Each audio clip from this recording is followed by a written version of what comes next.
அதே போல் இந்த அதிகாரிகளெல்லாம் நீங்கள் ஏமாத்துகிற வேலையை உடனடியாக நீங்கள் விட்டாகணும். இப்போவே 2 செக்ரட்டரி மற்றவங்களுக்கெல்லாம் டிஸ்மிஸ், இன்னும் இந்த கரூர்லேயே எத்தனை பேருக்கு டிஸ்மிஸ் வரப்போகுதுன்னு தெரில. அதை நாங்கள் ஏற்பாடு செய்வோம். எங்கள்கிட்ட இருக்க ஆதாரங்கள் இருக்குது. இந்த மாதிரி மணல் கொள்ளைக்காரர்களோடு சேர்ந்து கூட்டணி வைத்து கொள்ளையடிக்கக்கூடிய அதிகாரிகளுக்கு எதிரான பெரிய போராட்டத்தை நடத்துவது மட்டுமல்ல, நீதிமன்றத்தை அணுகி அவங்க அத்தனை பேர் மேலேயும் நடவடிக்கை எடுப்போம். கீழே இருக்கிறவங்கலேருந்து எல்லாருக்கும் நாங்கள் சொல்லிக்கிறோம். அதனால் உடனடியாக தமிழக அரசு அளிக்கப்பட்டிருக்கக்கூடிய இந்த உத்தரவை ரத்து செய்யணும்.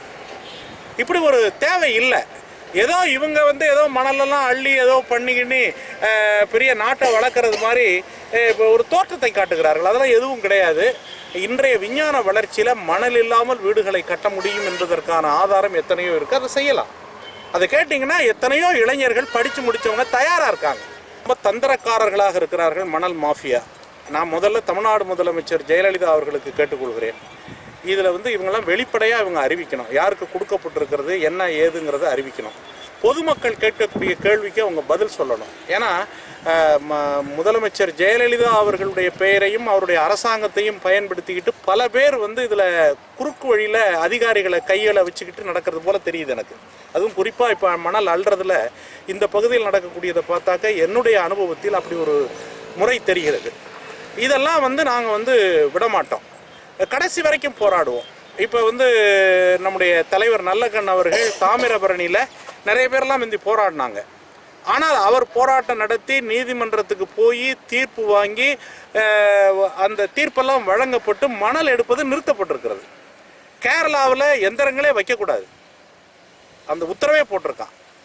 ஆனால் இங்கே நீங்கள் பார்த்தீங்கன்னா பொக்லின் எந்திர நிலையத்திலேருந்து என்னென்ன எந்திரங்களை பயன்படுத்த முடியுமோ எல்லாத்தையும் பயன்படுத்துகிறாங்க. இதெல்லாம் சட்டவிரோதம்.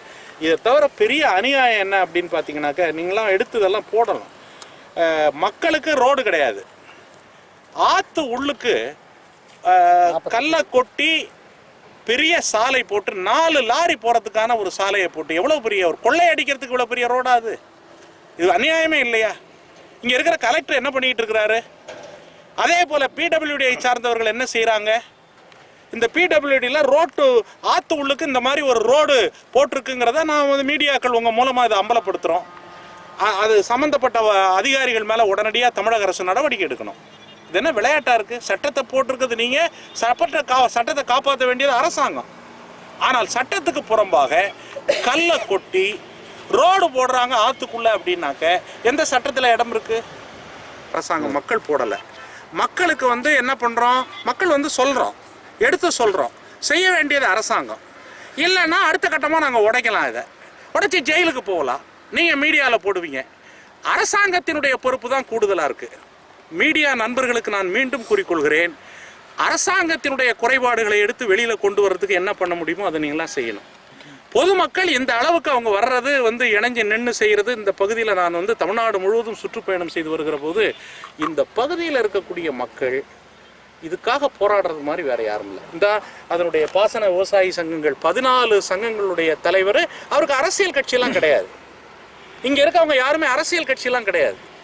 மக்கள் ஒன்றுபடுறாங்க. இதனுடைய வலிமை அதிகமானது அப்படின்னு சொன்னாக்க அது நிறுத்தப்படும். அடுத்த கட்ட போராட்டம் என்ன பண்ணுறாங்க? அடுத்த கட்டம் தொடர் போராட்டங்கள் நடத்த இருக்குது.